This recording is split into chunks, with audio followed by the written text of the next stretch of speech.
Bonjour à tous, je suis Lucie Libersin, je suis professeure en prépa ATS à Rouen et je suis là pour tenter de vous expliquer comment vous pouvez faire en sorte de maximiser votre dossier pour intégrer la prépa ATS.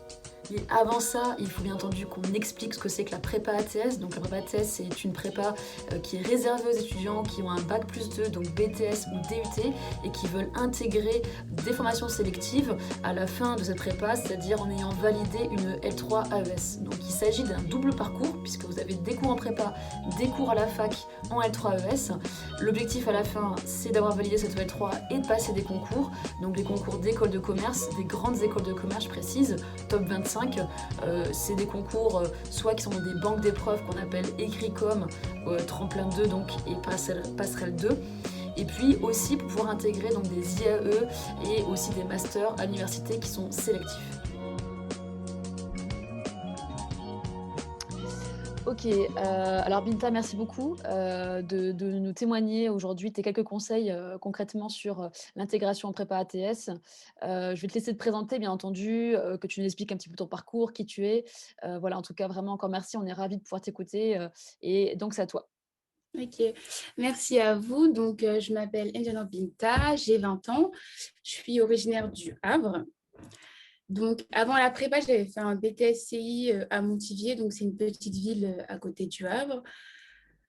Concernant ma personnalité, je suis quelqu'un de vraiment... j'étais très timide avant de rentrer en prépa, mais maintenant, je dirais que je suis dynamique, que je suis vraiment quelqu'un de joyeuse aussi.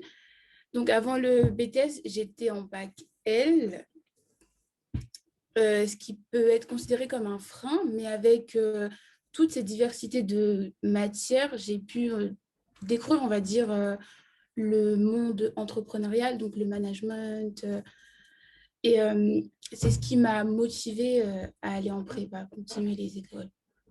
Ok, super. Et à quel moment, à peu près de ta formation en BTSCI, tu as décidé en fait de poursuivre en prépa ATS? Donc, au départ, j'hésitais entre aller directement dans une école de commerce, mais je ne me voyais pas gérer la deuxième année de BTS avec les grosses matières, donc GEIE, et en plus me préparer au concours. Donc, je pense que c'était au mois de janvier, lors du stage, donc au mois de janvier. Le prof, donc vous avez envoyé, je pense, un mail à mon prof et il m'a dit que ça pouvait me correspondre. Au début, j'étais un peu, on va dire, anxieuse parce que c'est la prépa, on pense tout de suite, on a tendance à avoir une mauvaise image de la prépa, mais quand j'ai vu les différentes matières et le cadre surtout qu'il y avait dans donc, le diapo, tout ce qu'on allait faire, bah, ça m'a beaucoup plu. J'étais j'étais excitée quand même de venir en prépa et de quitter un peu le Havre. Très bien. Et est-ce que tu peux nous expliquer, du coup, dans ton dossier, finalement, voilà un peu ton parcours, qu'est-ce que tu as expliqué dans ton dossier qui a retenu évidemment, bah, de l'attention du jury? Donc, je pense d'abord, ce qui était intéressant, c'est le fait que je sois très intéressée vers la Corée du Sud. Donc, ça peut être, comment on va dire, c'est un peu original. Il n'y a pas tout le monde qui est intéressé par la Corée du Sud. Après, je sais que j'avais beaucoup travaillé ma lettre de motivation. Je l'avais écrite plusieurs fois pour essayer que de... Je voulais que ça soit concis, on va dire, et qu'on sache directement qui je suis et ce que je voulais faire. Après, vu que j'avais fait beaucoup de stages à l'étranger, j'ai trouvé ça intéressant qu'on me mette pour détailler un peu les capacités, les compétences qu'on avait acquises au fur et à mesure des stages. Mais je pense que le plus important dans le dossier de candidature, c'est faut que ça soit nous. Il ne faut pas qu'on essaye de décrire quelqu'un d'autre, même si on n'a pas fait beaucoup de choses. Je sais que niveau travail, j'avais, bon, à part les stages, niveau travail, j'avais rien fait. Et je pensais même que j'avais des bonnes notes, mais je pensais que ça allait être un frein pour entrer en prépa. Mais je pense que c'est notre personnalité qui joue aussi un grand rôle dans le fait d'être pris en prépa. Ouais, tout à fait, hein, tu as tout à fait raison de l'insister, hein, sur la personnalité. Je crois que là, justement, si ça peut rassurer, les étudiants qui, se disent: «Ah, j'ai peut-être pas forcément un super dossier scolaire», la personnalité joue pour beaucoup parce qu'en réalité, dès qu'on est prêt à se dépasser, quels que soient, on va dire, les résultats au départ, on est prêt à changer et à adopter ses méthodes Mm. de travail et ça, c'est un point clé en prépa ATS sur lequel il faut vraiment insister, ouais. Et c'est la volonté aussi, même si on n'a pas beaucoup de notes, mais qu'on sait qu'on est prêt à se donner à fond et à réussir, je pense que bah, on peut le faire. C'est une chance en fait qui nous est donnée. Super et donc c'est vrai que toi, par exemple, tu avais vraiment envie de pouvoir intégrer des écoles de commerce. Qu'est-ce qui t'a donné cette envie-là, justement, quand tu étais en BTS? Donc, il faut savoir que j'avais déjà essayé les écoles de commerce. À la sortie du bac, je voulais aller à l'EMM. J'avais été prise, mais donc j'avais un bac L, mais je me suis dit qu'avec un BTS, je pourrais aller plus loin dans les études et ça m'éviterait de payer donc les 2 années. Après, le BTS, ce qui m'a plu, c'est les voyages. Donc, je me suis dit que j'allais aller en école de commerce grâce au partenariat avec les écoles, surtout celles qui sont en Corée du Sud. Et c'est principalement ça qui m'a donné envie. Et peut-être aussi certains cours, par exemple Business Analytics, c'est des cours qui ne sont pas souvent enseignés à l'université. Sinon, c'est des masters vraiment recherchés. Donc, l'école de commerce, ça me paraissait plus accessible du point de vue de la qualité aussi des enseignements. Je pensais que...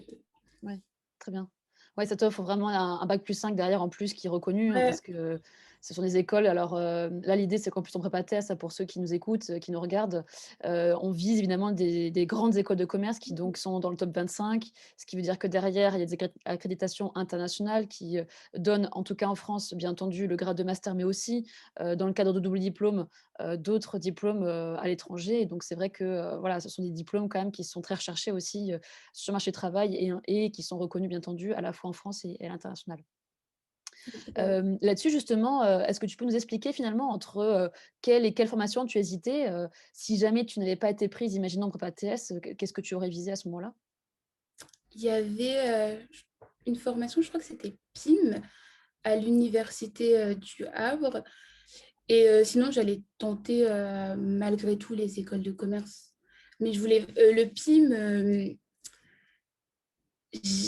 j'aimais bien les matières qui étaient enseignées, mais le fait que ça soit au Havre, à l'université du Havre, ça m'a pas tenté plus que ça. Et quand j'y suis allée aux portes ouvertes, ils m'ont pas donné envie, c'est bizarre à dire, mais ils m'ont pas donné envie de suivre la formation. Donc, la prépa ATS, franchement, c'est arrivé au bon moment, un moment où je doutais et je ne savais pas trop quoi faire. C'est vraiment arrivé à un bon moment. Très bien.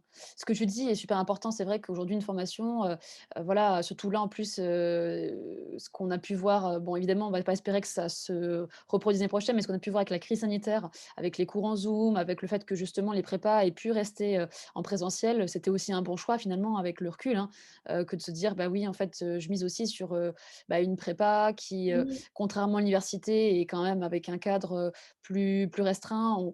On poursuit un petit peu, les habitudes qu'on avait connues en BTS avec, voilà, une trentaine d'étudiants, des profs très à l'écoute et c'est vrai que ça, pour le coup, la prépa, c'est hyper rassurant et comme tu l'as souligné, c'est pas toujours l'ambiance de concurrence telle qu'on peut l'imaginer, oui, c'est bien sûr du travail, mais une émulation qui se veut plutôt saine, hein, qu'au contraire, néfaste pour, la poursuite d'études. oui.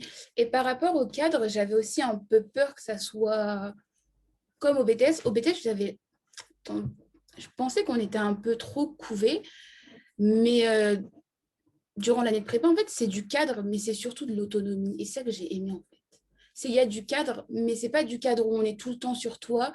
C'est du cadre où c'est bizarre à dire, mais on te cadre, mais tu es autonome, tu gardes une certaine autonomie. Et c'est vraiment ça que j'ai aimé aussi et qui est bien et qui nous permet, on va dire, moi, qui m'a permis de rechercher des choses que je ne recherchais pas avant, comme je l'ai dit tout à l'heure, les différents métiers. Euh, Par exemple, des fois, je vais sur Internet pour regarder un peu la géopolitique. C'est un autre état d'esprit. Ça m'a permis de développer, on va dire, mes connaissances, même mon esprit critique, on va dire. Mmh. De vraiment rechercher par moi-même l'information. C'est super important ce que je dis, hein. C'est vraiment l'objectif de la prépa. C'est tout ce côté hybride entre, voilà, un rail sur lequel on vous met, mais qui vous laisse complètement libre de choisir le Ouais. chemin que vous visez. Et ça, c'est très important, c'est super que tu le soulignes. Alors si du coup on en vient un peu au dossier, hein, au contenu, voilà, quels sont un peu tes grands conseils? Sur quoi tu insisterais, vraiment là avec le recul que tu as maintenant de, 8 mois de prépa ATS? J'insisterai sur peut-être le plus important, la lettre de motivation. Bon, c'est pas grave de pas savoir précisément ce qu'on va faire plus tard, mais d'avoir quelques pistes et que ça soit cohérent avec ce qu'on vise et pourquoi on va aller en prépa. Ensuite, tout ce qui est stage, les voyages, que ça soit bien expliqué afin qu'on puisse cerner un peu la personnalité de la personne, qu'on puisse même soi-même connaître et comprendre ce qu'on a fait durant ce stage. Et peut-être la dernière partie sur les activités personnelles et les centres d'intérêt, je pense que c'est l'une des plus importantes parce que c'est celle qui permet, bon, comme je l'ai dit, de cerner la personne, mais aussi pas de faire un choix, mais de savoir si la formation elle correspond vraiment avec ce qu'elle veut faire. Ou... Je pense que c'est vraiment la plus importante. OK. Et donc là, ça veut dire qu'en fait, il faut un peu se livrer, il faut un peu creuser, Oui, personnellement qui voilà. on est, et c'est ça qui justement d'ailleurs est intéressant parce qu'en réalité, en fait, on ne veut pas, d'étudiants parfaits, il y a pas d'ailleurs d'étudiants parfaits, hein, et puis on ne veut pas quelqu'un qui soit identique à un idéal type, qu'on pourrait se représenter de prépa. Justement, c'est ça qui est intéressant, c'est que ce qui vous caractérise dans tous les étudiants de prépa, à TES aujourd'hui, c'est votre grande singularité, votre différence, qui d'ailleurs est extrêmement enrichissante. Oui, oui, tout à fait. Et même si on a fait les mêmes BTS, on est tous différents et c'est ce qui est bien parce que du coup, quand on parle avec un autre camarade, bah, ça nous permet de découvrir quelque chose qu'on ne s'intéressait pas du tout. Comme par exemple avec Antoine, du coup, mais franchement, j'adore parler avec lui. Il est vraiment cultivé. Et à chaque fois que je parle avec lui, il m'apprend des choses. Du coup, après, je rentre chez moi, je cherche. Et c'est ça, je pense que c'est ça la richesse en fait de la prépa. C'est de pouvoir discuter avec des personnes donc, qui viennent de formations différentes, même de, par exemple, Nasser, il vient de Béziers, qui viennent de lieux géographiques différents. Et c'est vraiment intéressant, je trouve. Ça nous permet de faire connaissance et bah, c'est des liens, en fait, des liens qui sont très, très forts. Ouais, c'est effectivement, hein, ce que tu dis est important pour ceux qui nous écoutent. Il faut savoir que là, sur la prépa TS de Rouen, il y a à peu près, voilà, 1/4 des étudiants, qui viennent de plus de 300 kilomètres, je crois, si je ne me trompe pas. Donc comme tu l'as souligné, il y en a qui viennent du sud de la France, nous on est positionnés dans le nord-ouest. Toi, tu as quand même un peu bougé, hein, du Havre jusqu'à Rouen, même si c'est beaucoup plus proche. Et Ouais. donc c'est vrai que, voilà, effectivement, un aspect un peu, voilà, multiculturel en tout cas, sur ce point de vue-là, et ça, c'est extrêmement riche. Et comme tu le dis, voilà, les liens après que vous avez tissés là sont forts et sont certainement davantage durer, Oui, que d'autres liens que vous avez déjà tissés peut-être au lycée ou en BTS, quoi. oui, c'est sûr. Alors Binta, du coup, là, la prépa ATS, finalement, pour toi, c'est presque la fin puisque finalement, les admissibilités sont quasiment, en bout de course. Là, on est sur les dossiers admissibilité, dont les deadlines vont s'arrêter là dans quelques semaines. On a les oraux qui démarrent dans un mois. Oui. Donc voilà, finalement, en fait, là, si tu essaies de te rappeler il y a un an où tu étais justement, en train de candidater pour la prépa ATS, qu'est-ce que tu ferais finalement quels sont les conseils que tu donnerais pour vraiment se préparer au mieux à intégrer cette prépa ATS? Déjà, de ne pas stresser énormément, de ne pas se prendre énormément la tête dès le début. Oui, il faut travailler, il faut être motivé, mais pas au point où il faut être stressé. De peut-être bon, le Taj Mahal, on ne peut pas le travailler 2 ans à l'avance, mais peut-être de commencer à s'intéresser au Taj Mahal parce que c'est vraiment dur. Bon, le TOEIC, je pense que dès le départ, dès septembre, on peut tout à fait avoir un bon niveau et bien se préparer avec les cours d'anglais. Mais non, vraiment, c'est de ne pas se prendre trop la tête, de ne pas trop stresser. C'est vraiment le conseil principal.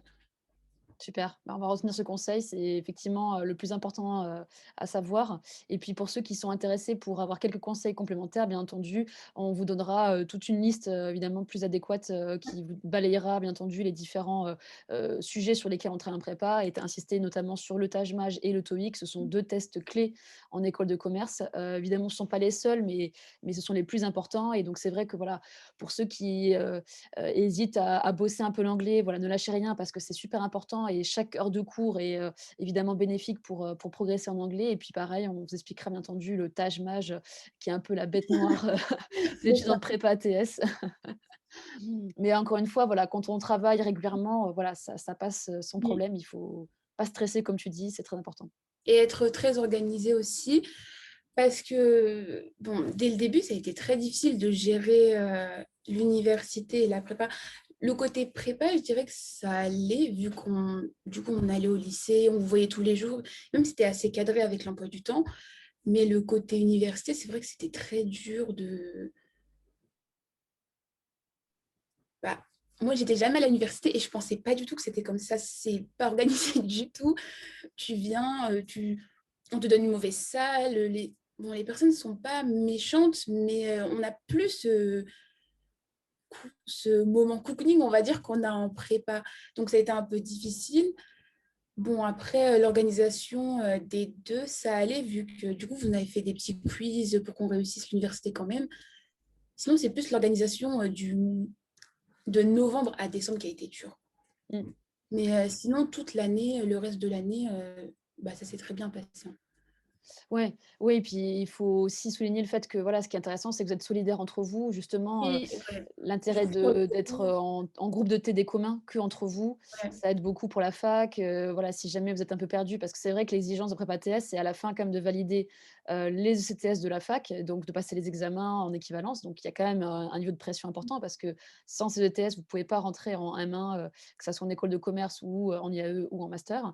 Mais il y a une vraie solidarité, hein, entre vous, les groupes de call aussi, ça joue beaucoup. Oui, oui, oui. Et même, du coup, les autres étudiants en L3 ES, ils nous ont vraiment intégrés. Des fois, quand on ne comprenait pas, ils nous envoyaient les cours. Il y a un groupe Facebook et ils nous ont vraiment tout donné, les cours, les fiches de révision, les méthodes. C'est vraiment ouais, que de l'entraide. Mmh, Franchement, que de l'entraide. super. Donc ça, Et, voilà, ça motive aussi à se dire que voilà, il y a une oui, ambiance sympa, d'émulation encore une fois et pas le cliché qu'on imagine des prépas, quoi. oui, oui, c'est vrai. Super. Et bien, écoute, voilà, l'idée, c'est que, maintenant, bah, notre petite discussion touche à sa fin. On voulait juste, voilà, bien entendu, évidemment, te remercier, hein, pour tous les conseils que tu nous donnes. Peut-être que, voilà, de manière générale, est-ce que, tu peux nous donner un tout dernier conseil, vraiment, voilà, qu'est-ce qu'il faut retenir, pour candidater en prépa ATS, ce qui est super important pour toi? Donc, le dernier conseil, c'est vraiment de personnaliser sa candidature. Je pense que c'est le plus important, qu'on retienne vraiment un maximum de choses, mais pas tout et n'importe quoi, je dirais, genre le principal. Quand on pense à lui, faut qu'il ressorte ta, ta, ta, ta, ta, ta. Par exemple, quand on pense à Binta, faut qu'on pense, je sais pas, Corée du Sud, marketing, faut que ça soit simple, concis. Et bah, je pense que se livrer, c'est pas, ça ne nous dessert pas, ça, c'est aussi une part de notre caractère, de notre sensibilité, on va dire. Mmh. Ouais, très juste, tout à Mm. fait juste. Merci beaucoup, hein, pour ces mots très clairs et vraiment, je pense que, voilà, beaucoup d'étudiants vont pouvoir, plus sereinement envisager leur candidature. Il ne faut pas hésiter, hein. Même avec un dossier scolaire qui vous semble pas si bon que ça, votre personnalité, évidemment, peut faire la différence et notamment aussi tout ce que vous avez vécu, vos Oui, expériences extrascolaires, professionnelles, votre vie est riche et elle mérite d'être présentée donc voilà, n'hésitez surtout tout à pas fait. à candidater. Binta, merci beaucoup. Merci pour tout, pour tous ces conseils et puis, bien entendu, de manière générale, évidemment, on te souhaite une très, très bonne chance pour ces concours. On croise les doigts, à la fois pour les écrits et les oraux et puis, évidemment, on suivra ça avec grand intérêt. Merci, merci à vous. Merci beaucoup, Binta. Bien sûr, abonne-toi à notre chaîne YouTube, mais également suis notre Instagram prépa.ats.rouen. Tu pourras suivre toute l'actualité, des infos sur les métiers qu'on peut faire après un bac+5, des quiz, tout sur la prépa. Bref, abonne-toi.